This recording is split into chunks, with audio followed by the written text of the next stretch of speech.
የአደም ልጅ ሆይ አንተ የቀናት ድምር እንጂ ሌላ አይደለህም። ቀናት በሄዱ ቁጥር ከፊልህ ይሄዳል።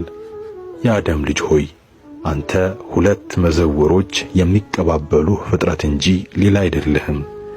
ቀኑ ለሌሊቱ ይሰጥሃል፣ ሌሊቱም ለቀኑ ይሰጥሃል። በመጨረሻም ወስደው ለአኺራ ያስረክቡሃል። የአደም ልጅ ሆይ ላንተ ካንተ የባሰ ካንተ በላይ አደገኛ ማን ይመስልሃል? ታዲያ ምን ትጠብቃላችሁ? ሞት በግንባራችሁ ላይ የተቋጠረ ነው። ዱንያም ከኋላችሁ ጓዟን እየጠቀለለች ነው።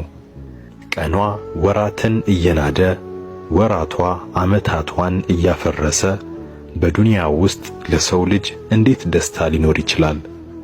ዕድሜው ወደ አጀሉ ሕይወቱ ወደ ሞት የሚመራው ሰውስ እንዴት ደስታ ይኖረዋል? ጉዳያችንን ቶሎ እንፈጽም፣ ድንገት የሚሆነው ነገር አይታወቅምና።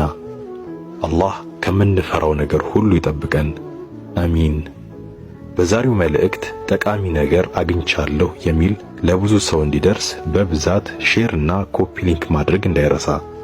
ይህን የአካውንት ፎሎ በማድረግ የመልካም ነገር ተከታይ ይሁኑ።